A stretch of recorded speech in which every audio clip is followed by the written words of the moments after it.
Avi has worn many, many Drupal hats, and probably all of us know and love Avi. For money, he's a Drupal engineer at the YMCA of the USA, where he's involved in the Open Y project, working to leverage open source for the good of the whole Y movement. For unknown reasons, he is the fearless leader of MidCamp and a founding board member of the Drupal events organizers working group.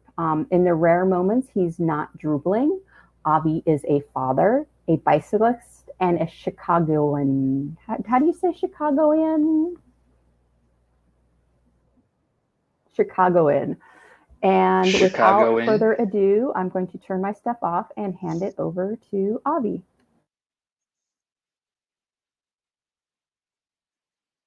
Cool. Thanks, Amy June. Thanks, everybody.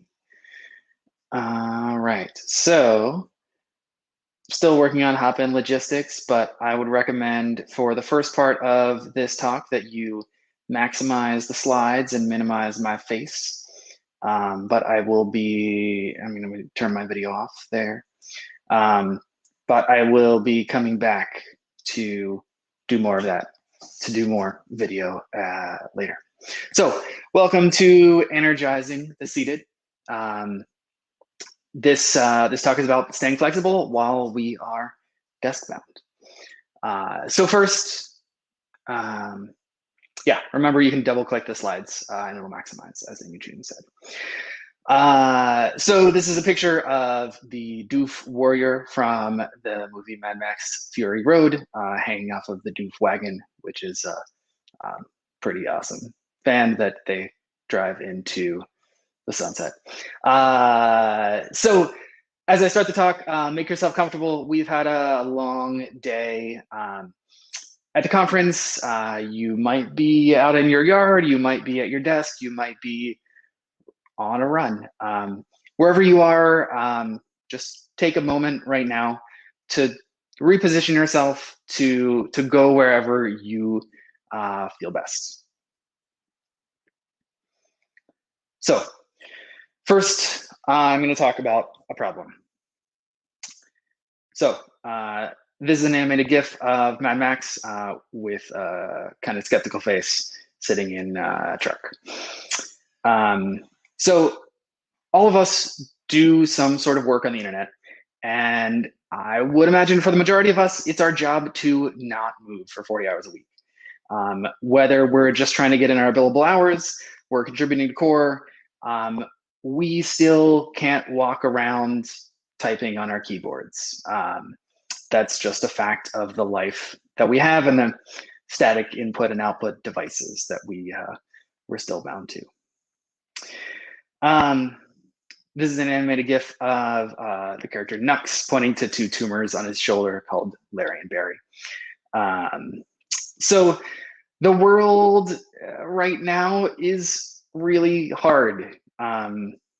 There's a lot going on, and it's enough to just try and get by. We don't need one more thing slowly eating away at our everything. So that's what I'm going to try and help with today. I read a book that's called Deskbound by Dr. Kelly Starrett, and in the book he goes through a lot of different exercises. But one of the things he talks about at the beginning is that he went to his daughter's school, and she was in kindergarten, and he observed differences between the kindergartners and the first graders. And so as early as first grade, he observed changes in the way children move, the way they run, the way they heel strike when they're out playing. And he theorized that the change from movement-based learning to desk-based learning and book-based learning really begins a fundamental change in our bodies, and that continues with us all the way through adulthood. That change from being active for the majority of our day to being passive, being stagnant, has a really dramatic effect on us. This is a drawing of the character Furiosa with the text, "Out here, everything hurts." So, and a quote from Max: "If you can't fix what's broken, you'll slowly go insane." So yeah, it's a lot to deal with in our bodies, whether you know it or not.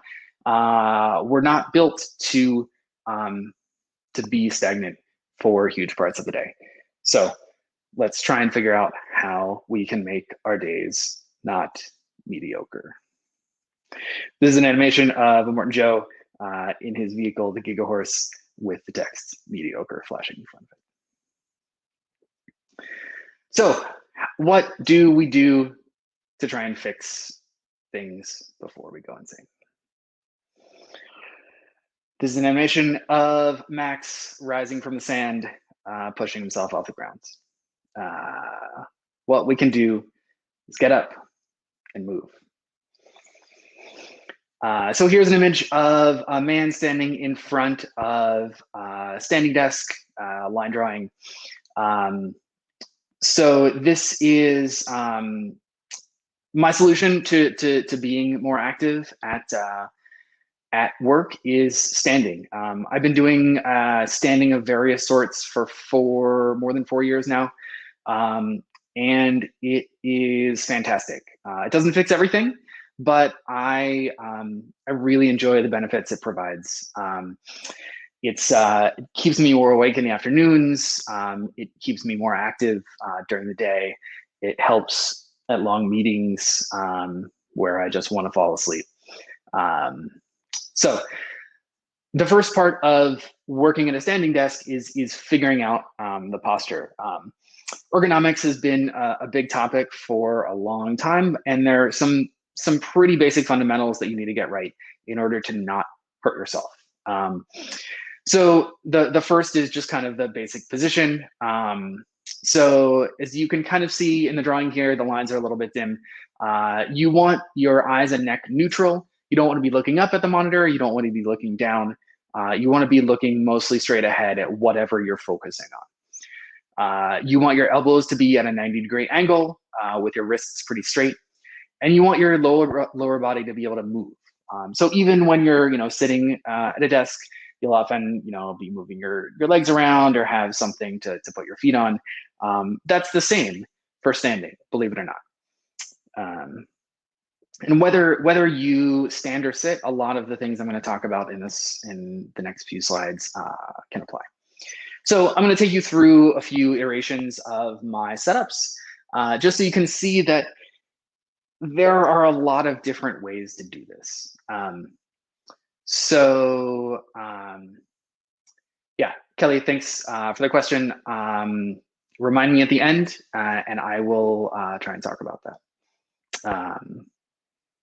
So version 1 of my standing desk, I worked for the university. It was a while ago. Things were good. We were redoing an office, and there was some money around, so we got some cool, fancy stuff. So I got this really big Jarvis desk with electronic raising and lowering. We got these amazing futuristic chairs called the Capisco chair by Haag, I believe. These were actually used in either The Next Generation or Deep Space Nine. They were actually like set chairs, and they're really cool. So the idea behind these chairs is that they have a kind of triangular platform. They have weird kind of shapes in your arm and the back, so you can sit on them normally. You can see, if you can see the image, you can sit with your legs kind of facing the back of the chair and have your arms in the back. The chairs go up to kind of bar height. They go down so you can sit on the floor. They have a foot ring to put your feet. These things are amazing. They're expensive, but having a flexible seating option where you're able to reposition yourself throughout the day, whether that's a $1,000 chair or a cheaper option, is a really important part of successfully creating a movement-rich environment. So I got a new job, and things were different. I moved to a cube from a nice private office, and there weren't really a lot of things that were there for me. So this is a picture of version 2 of my standing desk. There are books on the bottom, an iMac box, a couple of hard drive boxes, a laptop box, a random stand that I found in the closet, some wrist guards, and then a laptop and a 27-inch display on top of that. This worked wonderfully as a standing desk. As you can see, the fundamentals of the standing desk were still there. The keyboard was at the right height, and my monitors were at the right height, and that's what I needed. I could still move down below. I could move my legs and reposition myself wherever I needed to. So this worked, and it was all just random stuff I found around the office. It didn't fall over, by the way. It was totally safe. I moved on, and when I started working from home, I got the IKEA Skarsta desk. It's a crank-up standing desk. It's pretty small footprint, and it's only like $300, $350. It's a very, very reasonable way to get into a standing desk, and it's positionable from standard desk height all the way up to something comfortable for a person that's about 6 foot tall. So this worked. I still kept a couple boxes to raise my monitors up. I still had a bunch of mess all over the place. But again, the fundamentals.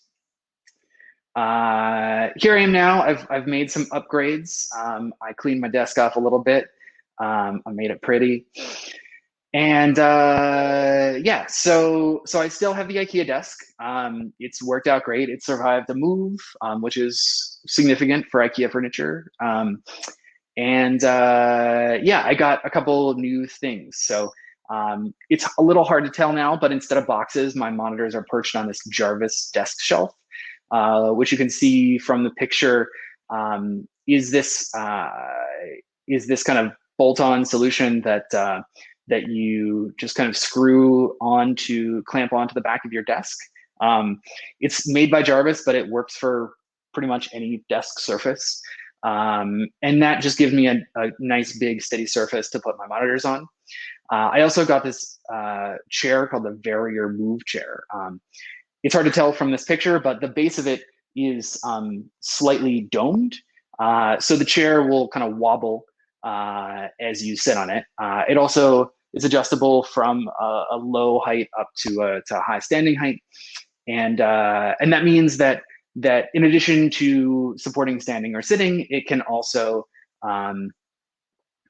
it'll also move and help create that movement even if you're sitting down. So this is kind of my progression throughout standing desks, and yeah. But some people through this will ask the question, are standing desks really all they're cracked up to be? This is an image with title "Interesting Finds" and a bunch of news clips like "The Truth Behind Standing Desks" and "Standing Desks Are Overrated." And a quote from Mad Max: "Oh, what a day! What a lovely, lovely," and then what question mark. So there was a big rash of these articles in 2018, 2019. Standing desks were becoming a huge fad, and people were telling us that the standing desk wasn't the green place that we were promised. So yeah, it's true. Standing is not a solution for everything and everyone. But the problem isn't standing itself. The problem is standing without moving. And movement is one of the most important pieces of this process. So this is an animation, an animated GIF of Furiosa, the character, walking forward with some mountains in the background with the text, "We have to move," in front of it. So, like I said, as we're standing, we also have to create a movement-rich environment around us. And let me take you through a few ways we can do that. So this is a picture of a half-full glass of water with water being poured in. And a quote, "Do not become addicted to water. It will take hold of you and you will resent its absence," from a Morton Joe and Max. Despite what a Morton Joe wants to tell you, water's healthy and it's good for us. But what water does is it also forces us to move. The more water you drink, the more your body will tell you that you need to move. So it's important to keep hydrated, so that your body will force you to get up and go to the bathroom, because getting up and going to the bathroom is a way that our body forces us to move. And it's a really important trigger that can help keep us active throughout the day, especially when you're at home and you don't have the distractions of, well, you have different distractions, but when you're at home, you can close the door. You don't have as many opportunities to move sometimes. And so this can be really important. This is an image of a person's lower body resting their foot on what's called a fidget bar. And the text, "We keep moving." It's also from the movie. So there are a lot of options to keep our lower half moving throughout the day. As I said, we pretty much have to keep our hands on the keyboard and mouse all the time. When we're in meetings, we might have the option to not do that. But our lower body mostly isn't doing anything, and we can utilize the freedom that we have and some interesting devices to help us do that. So they're fidget bars, rockers, contoured mats that have ridges and bumps on them. Even a treadmill or an exercise bike that's made to go below desk. Those can all help encourage movement of your lower body while we're working. And they're different solutions for different people. But you may want to have a variety of options at your workspace. But yeah, this is another way we can keep ourselves moving. This is a picture of a Pomodoro timer in the shape of a red tomato. So Pomodoro is one technique, and some text, "I'm not staying here." It's also a quote from the movie. Pomodoro timer is one technique. There are lots of different timer techniques that are all built up to encourage us to take short periodic breaks. There's lots of research that says our ability to think deeply decreases after an hour or so in front of the screen. So taking short breaks every 20 to 30 minutes and longer breaks every hour can help us. It helps our mind and our body. The other interesting piece here is that when you come back to the desk, that's a nice time to think about if it might be good to take a new position, whether that's raising or lowering your desk, sitting on a chair, standing, changing your fidget options. Those are all ways we can use to trigger the thought that we need to think about ourselves as we're doing this work. This is really hard. I have done this talk 3 times now, and I'm still really bad at managing to keep myself moving every day. So it's a long process, and as we heard about earlier, there are lots of ways to automate it. There are lots of ways to kind of help yourself think about this. So the next thing we can do is practice. This is the fun part of the talk. So I'm going to turn my video back on. Let's see, here we are. I'm also going to encourage you to double click on my video instead of the screen so that you can see what I'm doing, because what's on the screen is less important right now. So I'm going to stand up. That's the first thing. And I'm going to make sure my camera can see me. There we go. Okay, so I would encourage you to follow along in whatever way you're able.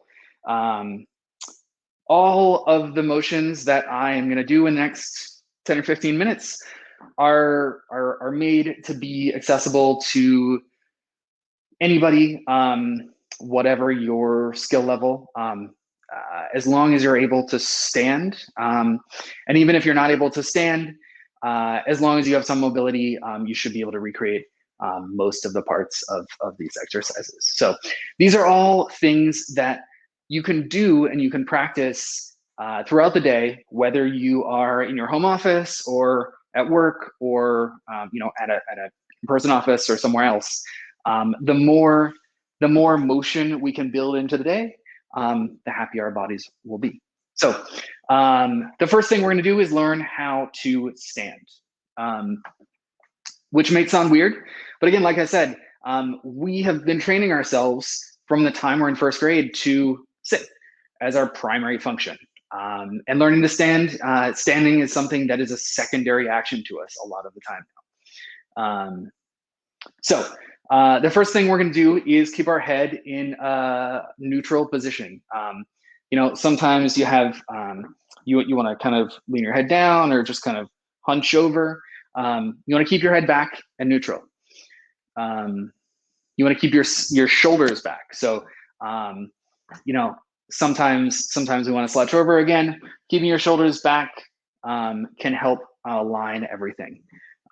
Keeping your rib cage down and not puffed out. So what that means, sometimes when you bring your shoulders back, you might kind of puff out your chest. You don't want to do that. You want to kind of compress. You want to have your shoulders back, but your rib cage down, and sometimes kind of sticking out your butt can help that.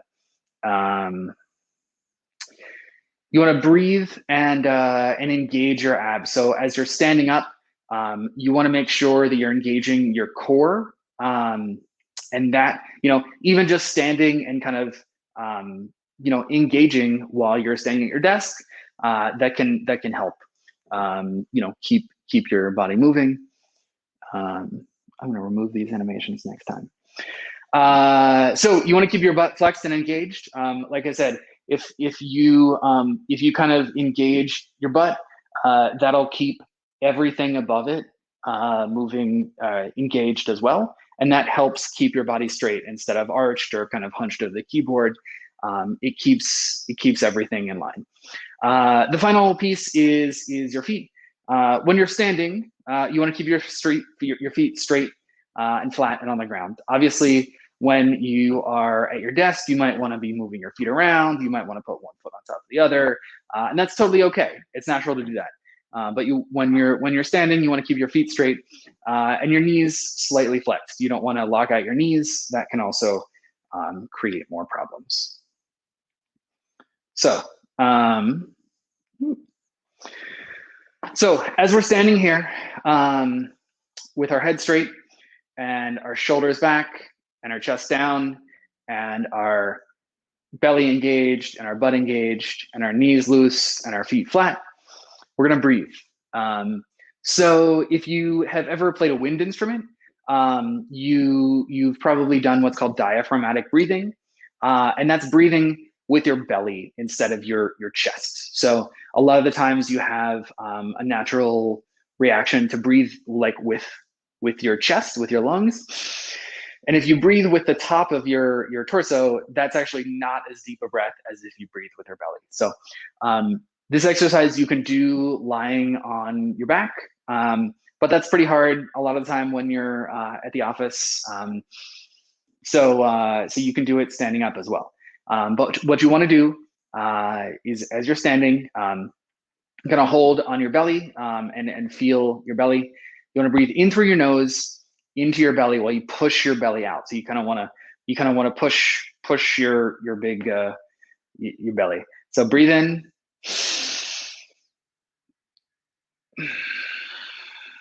And then push it out with your belly.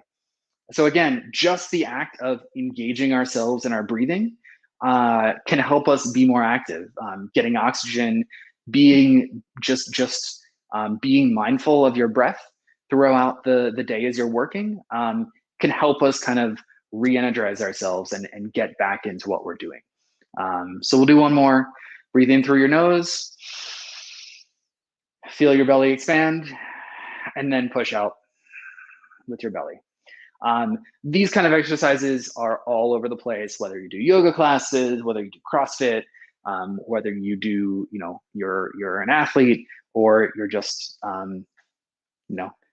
whatever is going on. Breathing is a really important piece of this. So the next thing we're going to do is some super basic movements. I'm going to put all of these things up on the slide so I don't have to hit my phone. So the first thing we're going to do is some neck rolls. So we're going to look from side to side and up and down and just move your neck. Like I said, we spend a lot of time just kind of staring forward at our screens.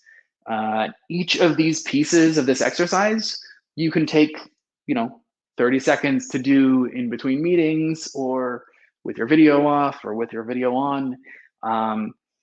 It can help you kind of just get pieces of your body back into gear. So next, we're going to do our shoulders.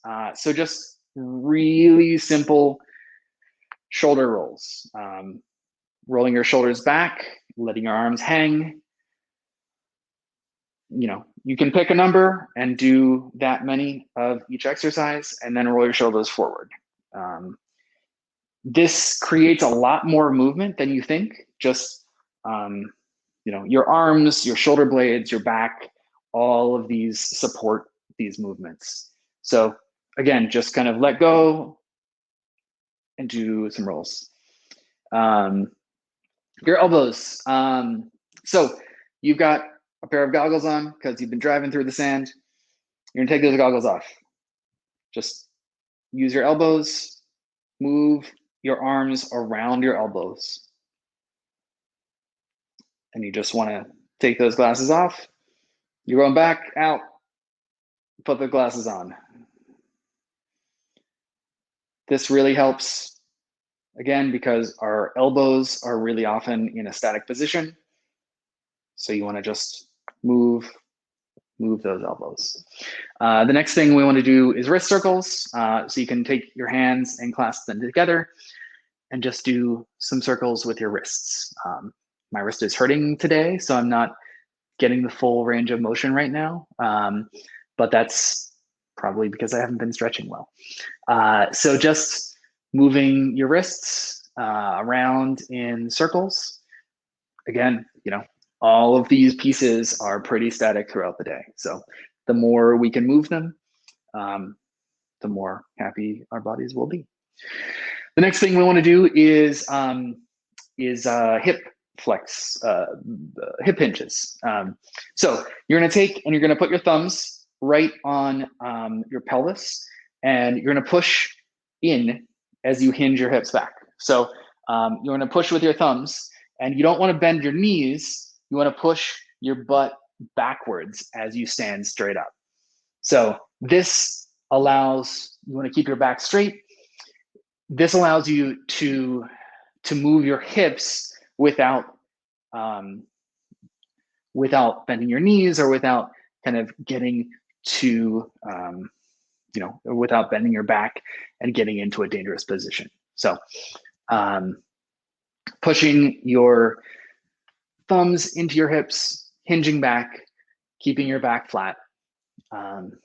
That's a really great exercise. Again, just standing at your desk, even sitting, just to get those hips working.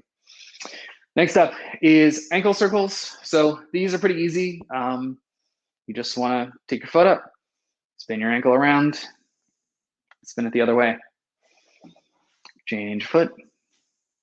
This is something you can do while you're working. So I'm standing here, just gonna raise my leg up, do some ankles. Doing a meeting, a really great time to get some lower body movement going so you can, try and stay awake, try and stay active, try and stay participating. The final thing is ankle clearing. So what you're going to want to do here, you can't see my feet. You're going to want to put one foot in front of the other. And then you want to bend your knees so that your ankle, your knee clears or goes forward of your front ankle. So you want to keep your feet flat. You might have to hold on to something, but just kind of bend and stand up. This helps with your ankles and your knees, and keeping everything in alignment here means that you're not compromising any of your positions. Got some nice cracks there. So if you're doing this stuff, say something in the chat. Tell me if you're following along. I hope it's working. I hope you're able to follow and you're enjoying. So we're gonna do something else. Yay, we've got kitty exercises going on. That's great. This is the chair that I told you about. It's pretty cool. So the next thing we're gonna do is squats. You have a chair, you can squat on it. If you sit at your desk, you're gonna be sitting and standing as you move. So just with the chair that you have, you can practice a good squat. Again, the more we can engage ourselves and the more we can engage our body, the more active we'll be and the more able to do our work well. So as you prepare for a squat, you are going to want to keep your heels flat on the floor. You're going to want to have your toes forward and your feet straight ahead. You want your knees out a little bit. So, out like that, not kind of in. You want to stand and tighten, as I said, kind of make sure you're engaging your entire trunk and your body. And we're going to use that hip hinge. So like I just said, instead of just bending your knees, you're going to hinge at your hips and then lower down. And what you want to do is make sure that you're sitting with the front of your butt. You don't want to, if you slouch back in your chair, you are going to lose your positioning. So as you sit, you want to sit with the bony part of your butt. And again, standing up, you just stand, you keep your core engaged, and the more engagement you have throughout that stand, the better you'll be. So squat, and then stand up. And as you work through that, you can take your chair away, hinge, and stand up. So again, this is something that's really easy to do in a meeting. Just take a couple turns while you are at your desk. Dogs and cats are totally welcome to join in. This is one more exercise from the book Deskbound that I took. All of these pictures are used with permission. The authors were really great and allowed me to use these. So this is called an overhead stretch. Again, something you can do with your desk. I am gonna push my chair up so I can do this here because my desk is kind of high. So as you are standing at your desk, you're kind of feeling tired. You just want to take a little break and get things worked out. So you're going to put your hands on your desk or your chair, and you're going to push down. Just kind of pushing down here gives you some pressure in your hands and your wrists, and that can help. Just kind of change your position. So you're going to push outward in each hand and lock your elbows. So right now, because we're engaging other parts of our body, we're going to lock our elbows so that we're keeping those straight. We're going to walk our feet back and again hinge at the hips. And so as we walk our feet back, we're pushing our chest into the ground, keeping our back straight so that we don't injure ourselves, and looking down at the ground. So this is stretching my shoulders, it's stretching my arms, stretching my back, it's stretching all the way down to my lower legs, and this really helps to, again, stretch everything out, get us engaged. So you're gonna walk yourself forward. I didn't do that right. So push yourself back, and then you can keep your back straight, walk yourself forward, push down as you go forward. So again, hands pressed onto your surface, elbows straight, walk back, keep your back straight, push your chest all the way down as far as you're able, and feel that stretch all the way out. I just want to keep doing this stuff now. I've been standing all day. Okay, that's what I got. So this presentation is in thanks to a trainer that I worked with for a while, Jason Friedman at Blue City Strength in Chicago. And this is a book that it was based on, Deskbound by Kelly Starrett. Deskbound is super cool. So it has some introductions. This is the book.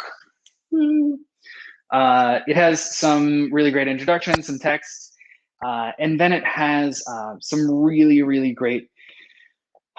Just it's a ton of book that has everything from some basic exercises and stretching to like prescriptions. So if you have a particular problem, challenge while you're at your desk, it can help to fix it. So so Kelly also has a talk that this book was based on. He did at like MIT, I think. It's on YouTube, but if you look up Deskbound Kelly Starrett on YouTube, you can find that link. The slides will be up later. Yeah, so thank you very much. As Amy June said, this is me. Here are all the places you can find me on the internet, and Kelly can take questions now. Yes. Yeah, so Kelly asked if I have any standing desk tips for someone with lower body joint connective tissue issues. So I'll first point out the disclaimer at the bottom of the slide. I'm not a professional trainer. I'm a Drupal guy. I read this book and went to a trainer and got a lot of tips from those folks. I would say with lower body issues, you would want to be really careful about how you create these environments. If you are working with a doctor or a trainer, it might be worth talking to them. Like I said, the adjustable desks and chairs are really great. So if you're able to stand for just a small part of the day, it's really easy with all of this technology to create the environment where you can have that flexibility. If you can't stand, if you're not able to stand, even just having some of these fidget bars or other things below your desk, that could be a good way to help keep moving. And again, there's a ton of information in this book about different exercises for every joint and piece of your body. So it's worth checking that out. Yeah, I hope that that starts a little bit. Kelly. Thanks, Mark. Yeah, so again, like I said, yeah, physical therapy. Physical therapy is super when you can do it. And I have also totally been a victim of like doing my 10 appointments and then never doing exercises again. Even just, you know, like I said, I was going to a trainer for 2 years and I stopped doing that this year for lots of different reasons. You know, I've been doing some virtual training sessions.